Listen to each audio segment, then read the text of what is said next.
আদি কাণ্ডে রামের জন্ম, সীতা দেবীর বিয়ে।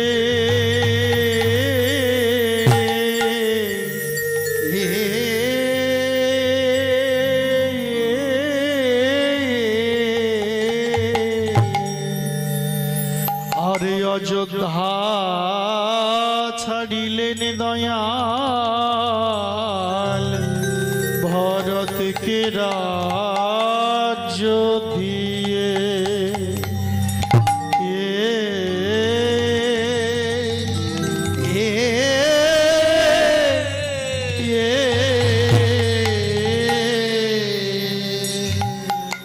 আজ অরণ্য কাণ্ডেতে সীতা সীতা সীতা হরিল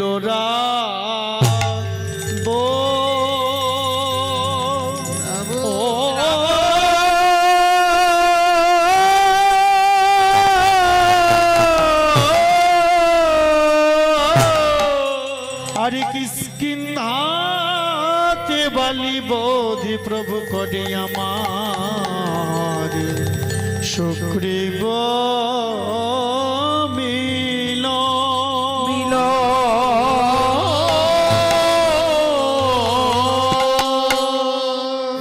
সুন্দর কাণ্ডেতে হরি সেতু বাঁধি সাগর হলেন পার।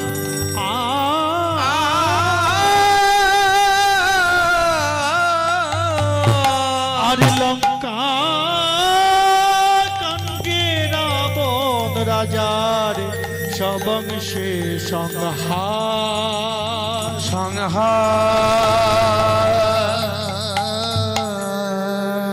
আমার উত্তর কাণ্ড হয় ছয় কাণ্ডের সবিশেষ। ওই অশ্বমেধ যজ্ঞ অন্তে সীতা দেবী করে পাতালে প্রবেশ। আজ সপ্তকাণ্ড রামায়ণ রামায়ণ ওরে মন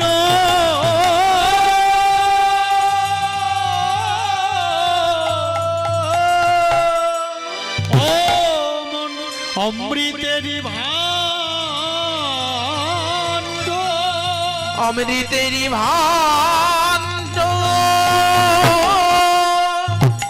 আজ উত্তর কাণ্ড গাহি কথা শ্রবণ করিবে ভক্ত ভক্তা বৃন্দ। ভক্ত ভক্তা বৃন্দ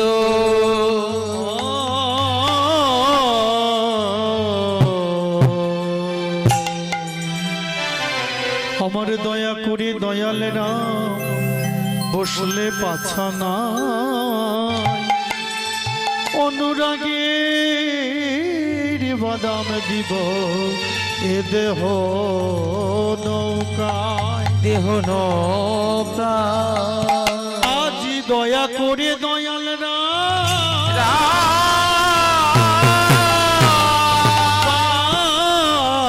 হইলে কান্দা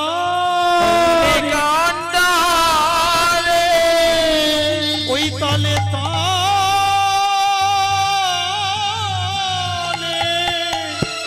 দাঁড় ফেলিত দেহ দেহ নায়ে ছয়জন দাঁড়িয়ে।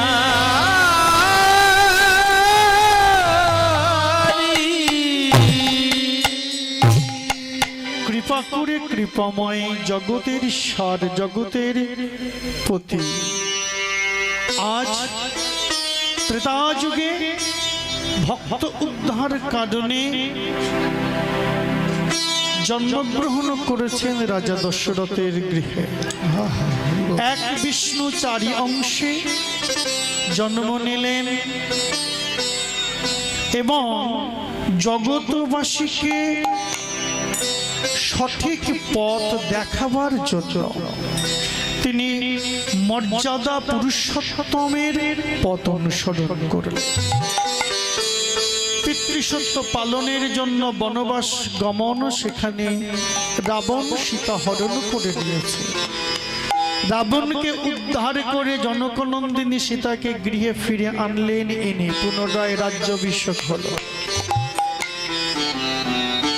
রাজ্য অভিষিক্ত হয়ে ভগবান রামচন্দ্র রাজ্য পরিচালনা করছেন, কিন্তু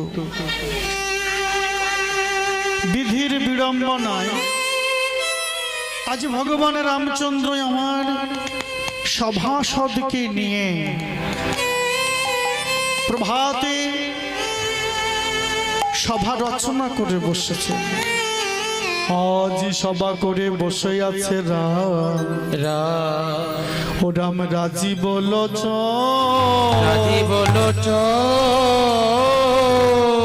হেন কালে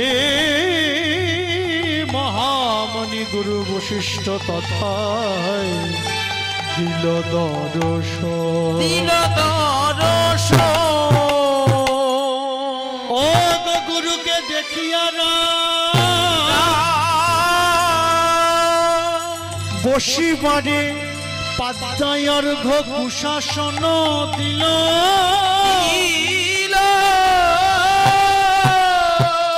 সুবাসিত জলে তাহার পদ ধোয়াইল। আমার গুরুকে প্রণাম করে না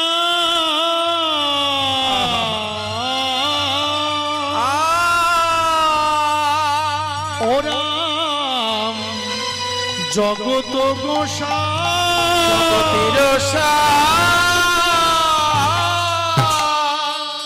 গুরুদেবে বলে তুমি ব্রহ্ম হত্যা পাপে পত কি রামচন্দ্র তোমার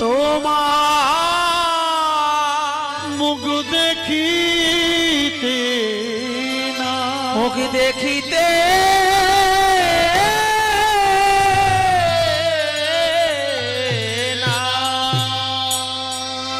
চমকে উঠলেন ভগবান রামচন্দ্র। গুরুদেব, আমি তোমার ওই চরণের অভিলাষী। কতদিন পর তুমি ওই রাতুল চরণ দিলে এই অযোধ্যার রাজপ্রাসাদে। আমি কত আশা নিয়ে বসে আছি। আজ আমার পরম সৌভাগ্য, আমার গুরু কৃপা হয়েছে। গুরুদেব আমার দ্বারে এসেছে, কিন্তু একই গো, আমি যে তোমার কাছে আশীর্বাদ চাইবার জন্য চরণ তলে পড়ে আছি, আর তুমি একই কথা শ্রবণ করালে। গুরুদেব, আমি তো জ্ঞাতস্বরে এমন কোনো ঘটনা মনে করতে পারছি না যে কারণে আমার শরীরে ব্রহ্ম হত্যার মতো পাপ হতে পারে। রামচন্দ্র, তুমি কি ভুলে যাচ্ছ তুমি যে এই মুহূর্তে কিছু কাল পূর্বে লঙ্কায় রাবণ এবং কুম্ভকর্ণকে বধ করে এসেছো? গুরুদেব, ও গুরুদেব, আমি তো রাক্ষস দুরাচারীকে বধ করেছি, যে কিনা ধর্মকে বিনাশের পথে নিয়ে চলেছিল। আমি সেই ধর্মহন্তাকারী, পরস্ত্রী হরণকারী, দেবতার অনিষ্টকারী, সাধুদের ক্ষতিকারক রাক্ষসকে আমি বধ করেছি। তুমি ঠিক বলেছ রামচন্দ্র, তুমি রাক্ষস বধ করেছ, দুরাচারী দুর্বৃত্তকে বধ করেছ। কিন্তু যে রাবণকে তুমি বধ করেছ, সে রাবণ কোন বংশের সন্তান, তার পরিচয় কি তুমি জানো? এ জগতে অপরাধী হলেও বংশ গুণে, কুল গুণে তার একটা মর্যাদা থাকে। সেই বংশ কুল গুণে যদি বিচার করো, তাহলে রাবণ কার সন্তান সেটা একবার দেখো। ও তো নিকষার সন্তান। রামচন্দ্র, এই জগতে পুত্রগণ কন্যাগণ কি মাতৃ পরিচয়ে পরিচিতি লাভ না পিতৃ পরিচয়? ভগবান বললেন পিতৃতুল্য সমাজে পিতৃ পরিচয়ে পরিচিতি লাভ করে। তাহলে তুমি ভেবে দেখো, এই রাবণ এবং কুম্ভকর্ণের পিতার নাম কি? ওগো ওগো ওগো রামচন্দ্র, সে যে বিশ্বশ্রবা মুনির পুত্র না,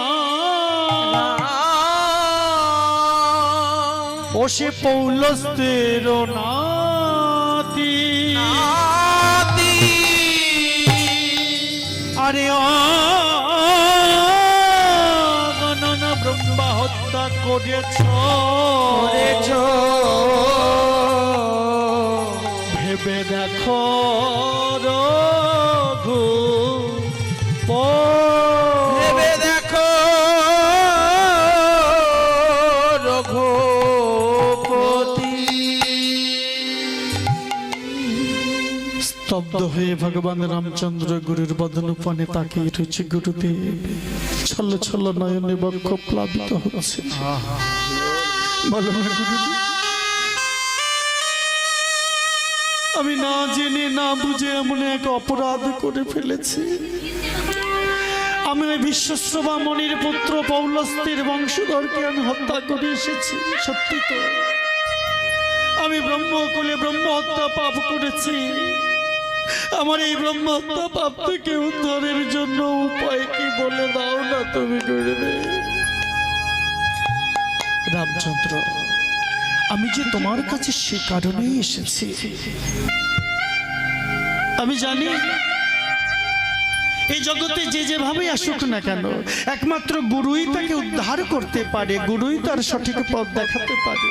তাই রামচন্দ্র, আমি তোমাকে মনে করিয়ে দিতে এলাম, তুমি এই ব্রহ্ম হত্যা পাপ থেকে মুক্তি পেতে হলে তোমাকে যতগুলো বিধান আছে তার মধ্যে উৎকৃষ্টতম বিধান এক অশ্বমেধ যজ্ঞ নিরূপণ করো।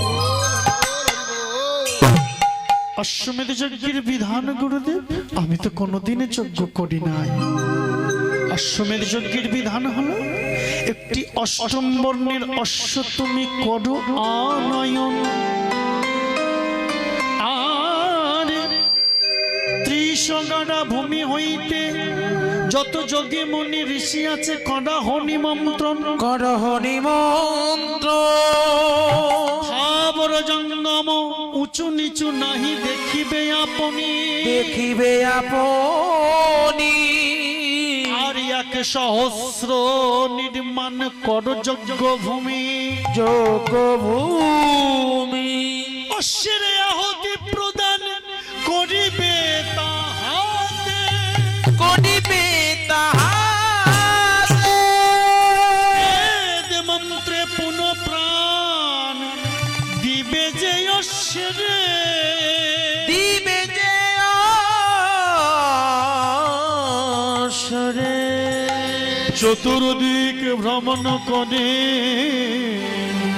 যবে আসিবে ফিরিয়া, যজ্ঞ সম্পূর্ণ হবে দয়াময়, দিলাম বিধান রচি, দিলাম বিধান রচি।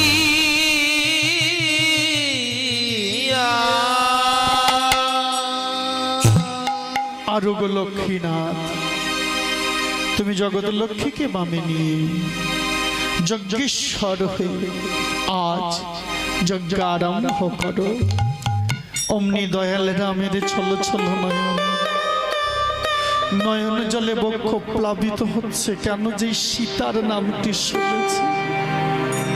গুরুদেব, যত বিধান দিলে সব আমি যে সঠিকভাবে পালন করতে পারবো,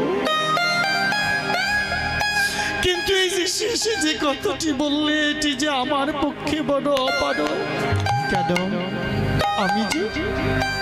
আমি যে জগৎ লক্ষ্মী জনকনন্দিনী সীতাকে চিরদিনের জন্য এই বনবাসে নির্বাসন করে দিয়েছি। আমি যে তাকে পরিত্যাগ করেছি। তুমি যদি বিবাহ না করতে একটি কথা ছিল, তোমার স্ত্রী যদি মারা যেত তবে একটি কথা ছিল, কিন্তু সে জীবিত আছে। অতএব তাকে যে তোমাকে, তুমি একা তো যজ্ঞেশ্বর হতে পারবে না, তোমার যে সহধর্মিনীকে সঙ্গে নিতে হবে। যাও যাও, ফিরিয়ে নিয়ে এসো। অসম্ভব, আমি প্রজামঙ্গলের জন্য তাকে নির্বাসন দিয়েছি, আমি যে তাকে ফেরাতে পারবো না। তাহলে পুনরায় বিবাহ করো। গুরুদেব, গুরুদেব, ক্ষত্রিয় বংশের নীতি আছে মঠে, কিন্তু আমি প্রতিজ্ঞা করেছি এ জগতে সীতা ছাড়া আছে যত নারী,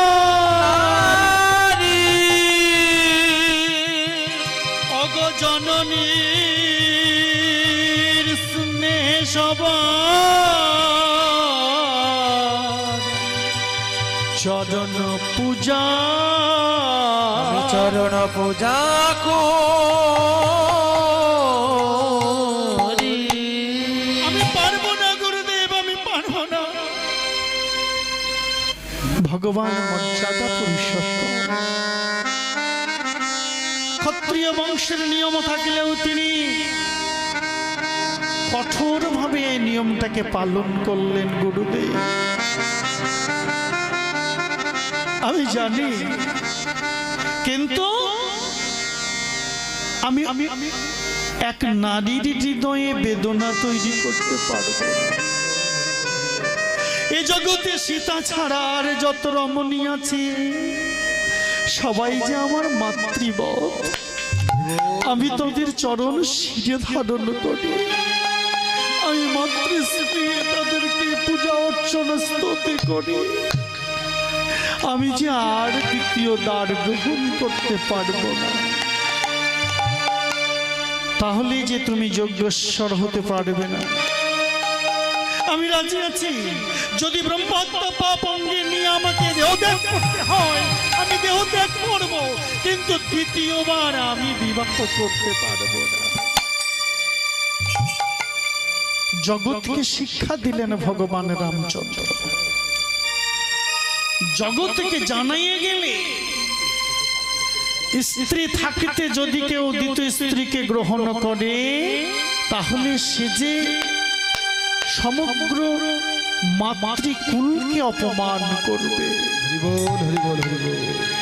গুরুদেব, যদি অপর কোনো বিধান থাকে তুমি বলে দাও। ভগবান, অপর বিধান বলতে আর একটি মাত্র বিধান আছে। স্বর্ণ দিয়া করো এক মূর্তি নির্মাণ, আপন মানুষ প্রেমে জানকী রে কদ বিদ্যমান। বামেতে লইয়া সেই স্বর্ণ প্রতিমা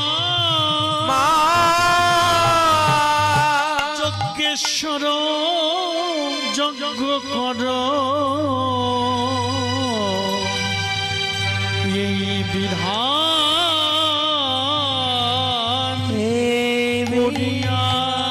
করিয়া অত্যন্ত প্রসন্ন মনে দেবশিল্পী বিশ্বকর্মাকে স্মরণ করলে স্বর্ণের প্রতিমা নির্মাণ করে প্রতিমার বদনপানে তাকাইয়ে ভগবান রামচন্দ্র নিজে আর স্থির থাকতে পারলেন।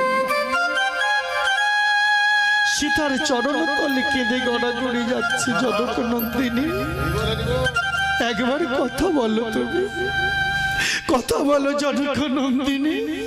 এমন অধবদনে ঘটটা দিয়ে বসে থাকো না, তুমি একবার হা নাথ বলে ডাকো। তুমি যে কত আদর করে আমাকে হানাথ হানাথ বলে ডাকতে। ওকে অভিমানে আমি তোমাকে বনবাসী করেছিলাম বলে তুমি আজ আমার প্রতি অভিমানী করে অধবদনে বসে রয়েছ। কথা বলে একবার। ধুলাই পড়ে ভগবান রামচন্দ্র গড়াগড়ি যাচ্ছে।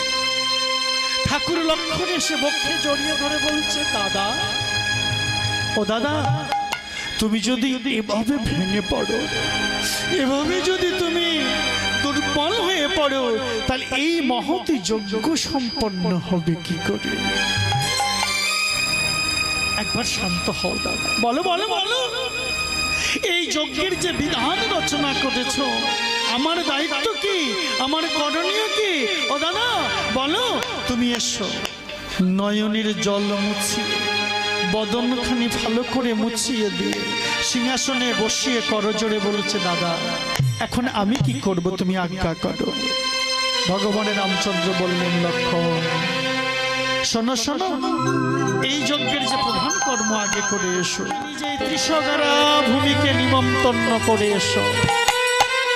জগজনে কেউ যেন না হয় বঞ্চিত, সবার বলিবে করজোড়ে যাহার যে সম্মান উচিত। যোগী মুনি ঋষিগণ রয়েছে যত জনে, জনে আর নিমন্ত্রিয়া আনহ এ যজ্ঞের স্থানে।